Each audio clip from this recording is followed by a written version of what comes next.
Good evening. My name is Lara Clinton, and today for my informative presentation, I will be talking about the topic of infertility. This is a topic that has been suffered in silence and has been overlooked for years. Today I want to talk about it and give a little bit of light into something that has been hidden in darkness for so long. So what is infertility? According to the Mayo Clinic, infertility is whenever a person cannot conceive naturally after not having protected sex for a year, or women that cannot maintain a pregnancy to full term, which is miscarriage. So what specifically causes infertility? Unfortunately, there's not one cause. There's a long list of things. Conditions like PCOS, Hashimoto's, we also have endometrial cancer, uterine fibrosis. There's a long list of things, as well as a low to no sperm count. So what are the symptoms? Like say this, the Mayo Clinic stated, the symptoms are no pregnancy, as well as miscarriages. How is this diagnosed? Unfortunately, infertility is not covered by insurance. So what does that mean? It means that there's going to be a less invasive procedures to first start with.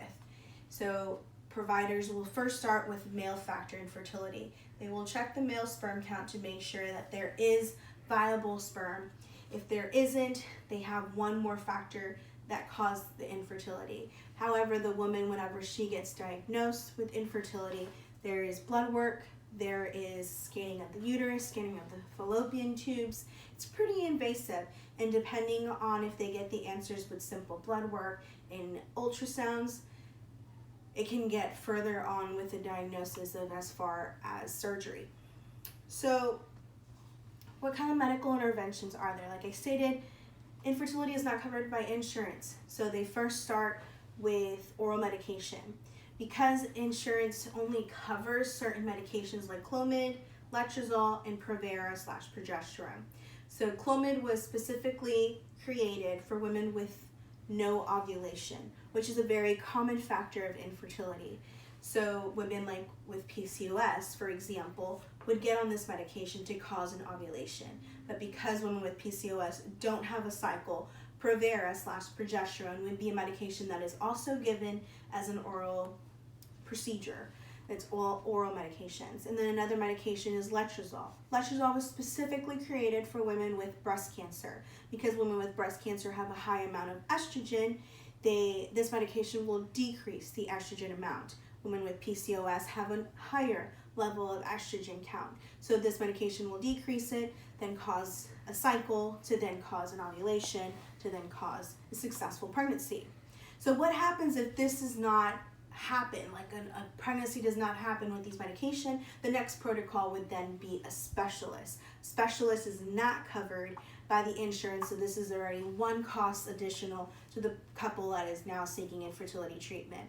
Something like IUI, something that I had because I have PCOS, it costs $5,000 out of pocket because I had to pay for the specialist, I had to pay for the medication, I had to pay for the procedure and the ultrasounds and the testing afterwards to then not have a successful pregnancy at the end.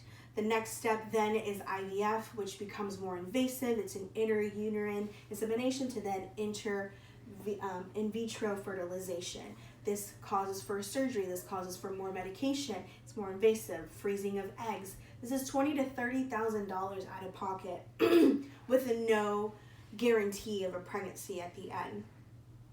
So what does it look like percentage-wise of who has infertility issues? So according to the CDC, 6% of couples struggle with infertility. 12% of women struggle with infertility, and 9% of women struggle with infertility. With such a high number of infertility issues in just American population, why doesn't the insurance companies cover this? We really don't have answers. This is actually a very sad issue, again, that, like I stated earlier, is hidden in darkness. This is not something that is spoken about, maybe because not many people are making an uproar about it.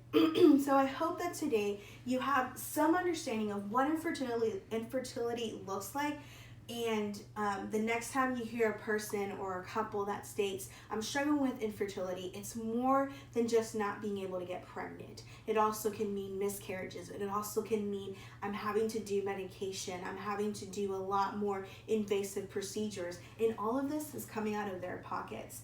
So again, I hope you understood. I hope you got something out of this. Thank you so much for listening to my presentation, and have a good evening.